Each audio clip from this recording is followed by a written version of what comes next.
പിന്നെ സംസാരിക്കാനുള്ള കാര്യം എന്താണെന്ന് വെച്ച് കഴിഞ്ഞാൽ, അത് ഈ വർഷത്തെ പുതിയ റെഗുലേഷനിൽ FIA പുതിയ വേറൊരു റൂളോട് കൊണ്ടുവന്നിട്ടുണ്ട്.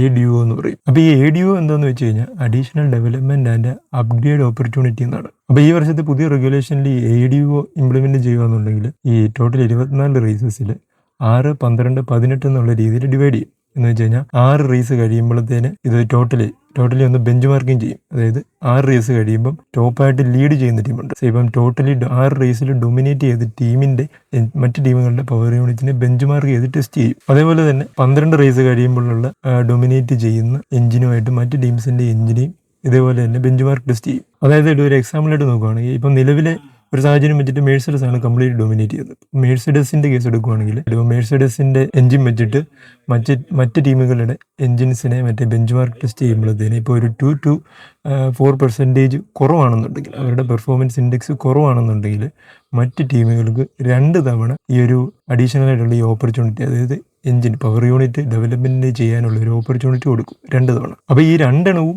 ഈ വർഷം യൂസ് ചെയ്യാൻ പറ്റത്തില്ല. 2 ഓപ്പർച്യൂണിറ്റി ഈ വർഷം യൂസ് ചെയ്യാൻ പറ്റത്തില്ല. അതിൽ ഒരെണ്ണം ഈ വർഷം യൂസ് ചെയ്യാം, അതായത് എഞ്ചിൻ ഡെവലപ്മെന്റ് ചെയ്യാനായിട്ട്. പിന്നെ ഉള്ളത് അടുത്ത വർഷം യൂസ് ചെയ്യാൻ പറ്റും. അതല്ല, സപ്പോസ് ഇപ്പോൾ ഈ മെഴ്സിഡസിന്റെ എഞ്ചിനെ വെച്ചിട്ട് മറ്റ് ടീമുകളെ ബെഞ്ച് മാർക്ക് ടെസ്റ്റ് ചെയ്തപ്പോഴത്തേന് 4% എബവ് ആണെങ്കിൽ, അതായത് 4% കൂടുതലാണെങ്കിൽ മറ്റ് ടീമുകൾക്ക് 4 ഓപ്പർച്യൂണിറ്റീസ് കിട്ടും. എന്തിന്? എഞ്ചിന്റെ കമ്പോണൻസ് ചേഞ്ച് ചെയ്യാനുള്ളത്, എഞ്ചിൻ ഒന്നും കൂടെ സെറ്റ് ചെയ്തെടുക്കാനുള്ള 4 ഓപ്പർച്യൂണിറ്റീസ് കിട്ടും. പക്ഷേ അവിടെയും ഈ 4 ഓപ്പർച്യൂണിറ്റീസ് ഈ വർഷം യൂസ് ചെയ്യാൻ പറ്റത്തില്ല. അവർക്ക് ഈ വർഷം 2 ഓപ്പർച്യൂണിറ്റീസ് യൂസ് ചെയ്യാം. അതേപോലെ തന്നെ അടുത്ത വർഷവും 2 ഓപ്പർച്യൂണിറ്റീസ് യൂസ് ചെയ്യാം. പിന്നെ പർട്ടിക്കുലർലി എന്തുകൊണ്ടാണ് ഈ സീസണിൽ FIA ഈ ഒരു ADO എന്ന് പറയുന്ന പുതിയൊരു റെഗുലേഷൻ കൊണ്ടുവരുന്നത് എന്തിനാന്ന് വെച്ച് കഴിഞ്ഞാൽ, നമുക്കറിയാം ഈ വർഷം പുതിയ 2 എഞ്ചിൻ മാനുഫാക്ചറേഴ്സ് ഫോർമുല 1ലേക്ക് വന്നിട്ടുണ്ട്, ഓഡിയും റെഡ് ബുൾ പവർ ട്രെയിൻസും. അത് മാത്രമല്ല FIA ഓൾറെഡി കോസ്റ്റ് ക്യാപ്പ് എന്ന് പറയുന്ന ഒരു റൂൾ കൊണ്ടുവന്നിട്ടുണ്ട്. അതെന്തിനാന്ന് ചോദിച്ചു കഴിഞ്ഞാൽ, ഈ എഞ്ചിൻ മാനുഫാക്ചറേഴ്സും പിന്നെ കസ്റ്റമർ ടീംസിലും തമ്മിലുള്ള ഒരു കോമ്പറ്റീഷൻ നോർമലൈസ് ചെയ്യാൻ വേണ്ടിയാണ്, റെഗുലേറ്റ് ചെയ്യാൻ വേണ്ടിയാണ് ഈ കോസ്റ്റ് ക്യാപ്പ് എന്ന് പറയുന്ന ഒരു റെഗുലേഷൻ ഓൾറെഡി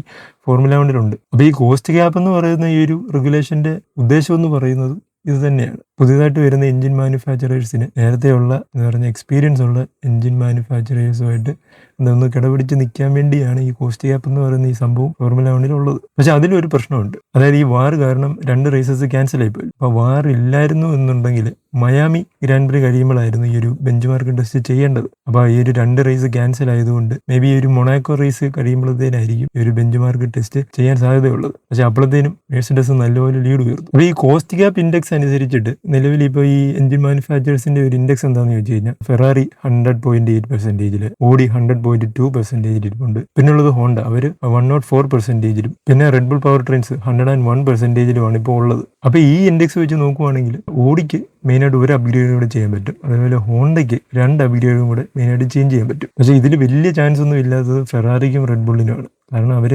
മാക്സിമത്തിലാണ് ഇരിക്കുന്നത്. അവർക്ക് ചെയ്യാവുന്നത് എന്തെങ്കിലും പെർഫോമൻസിൽ എന്തെങ്കിലും ഒരു ട്വീക്കിങ് ചെയ്ത് കടപിടിക്കുക എന്നുള്ളതേ ഉള്ളൂ. അപ്പോൾ നിലവിലെ സാഹചര്യത്തിൽ എന്തായാലും ആദ്യത്തെ 6 റേസ് മെഴ്സിഡസ് കംപ്ലീറ്റ്ലി ഡൊമിനേറ്റ് ചെയ്യാനാണ് സാധ്യത. ഇപ്പം ടോട്ടലി 2 എണ്ണം കഴിഞ്ഞു. അതായത് മൊണാക്കോ വരെ മെഴ്സിഡസ് തന്നെ ഡൊമിനേറ്റ് ചെയ്യാനാണ് സാധ്യത. ഈ ഒരു 6 റേസസിൽ മാക്സിമം ആയിട്ട് അവർ പോയിന്റ് സ്കോർ ചെയ്യാൻ വേണ്ടി ട്രൈ ചെയ്യും. അതല്ല, ഏപ്രിലെ ബ്രേക്ക് കഴിയുമ്പോഴത്തേനും റെഡ് ബുള്ളോ ഫെറാറിയോ മക്ലാരനോ അവരെന്തെങ്കിലും അവരുടെ എഞ്ചിനിൽ എന്തെങ്കിലും പവർ യൂണിറ്റിൽ എന്തെങ്കിലും മേജറായിട്ട് ചേഞ്ച് ഒക്കെ കൊണ്ടുവന്നിട്ട് വരുവാണെന്നുണ്ടെങ്കിൽ മെഴ്സിഡസിന് അവർക്ക് നല്ലൊരു കോമ്പറ്റീഷൻ കൊണ്ടുവരാൻ പറ്റും. അങ്ങനെ ചെയ്യുവാണെങ്കിൽ ഈ വർഷത്തെ ഈ ഒരു സീസൺ ഭയങ്കര എക്സൈറ്റിംഗ് ആവും. അതുമാത്രമല്ല, ഞാൻ നോർമലി മറ്റു വീഡിയോയിൽ ഡിസ്കസ് ചെയ്തിട്ടുണ്ട്, സാധാരണ ഇതുപോലുള്ള ഫോർമുല 1 ഇതുപോലെ മേജറായിട്ടുള്ള റെഗുലേഷനിൽ ചേഞ്ച് വരുമ്പോഴത്തേന് ആദ്യത്തെ വർഷം മിക്ക ടീമുകളും ഒന്ന് സ്ട്രഗിൾ ചെയ്യും, അവർ പുതിയ റെഗുലേഷനുമായിട്ടൊന്ന് പോപ്പപ്പായി വരാനായിട്ട്. പിന്നീട് അടുത്ത വർഷം അവർ അത് മനസ്സിലാക്കിയിട്ട് പുതിയ ഇന്നോവേഷൻസും അല്ലെങ്കിൽ ഡിസൈൻസിലും എന്തെങ്കിലും ലൂപ്പ് ഹോളൊക്കെ കണ്ടുപിടിച്ച് പുതിയ കാര്യങ്ങളോട്ടൊക്കെ വരാനാണ് നോർമലി സംഭവിക്കാറുള്ളത്. അപ്പോൾ ഈ വർഷവും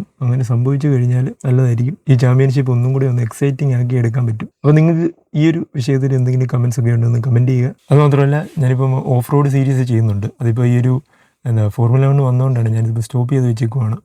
അതേപോലെ എൻഡുറൻസിൻ്റെ ചെയ്യാനുണ്ട്. അതിൽ ഈ NFL-ൻ്റെയും വീഡിയോസ് ചെയ്യാൻ വേണ്ടി ട്രൈ ചെയ്യുന്നുണ്ട്. അത് ഈ ഏപ്രിൽ ഈ ഒരു ബ്രേക്ക് ഉണ്ടല്ലോ ഫോർമുല 1-ൻ്റെ, ആ ഒരു സമയത്ത് റീസ്റ്റാർട്ട് ചെയ്യാൻ വേണ്ടി പ്ലാൻ ചെയ്യുന്നുണ്ട്. അപ്പോൾ സ്റ്റേ ട്യൂൺഡ്. മോർ വീഡിയോസിന് വേണ്ടി ഒന്ന് സബ്സ്ക്രൈബ് ചെയ്യുക, നമ്മുടെ ചാനലൊന്ന് ഷെയർ ചെയ്യുക. വേറൊരു വീഡിയോ ആയിട്ട് വീണ്ടും വരാം. ബൈ.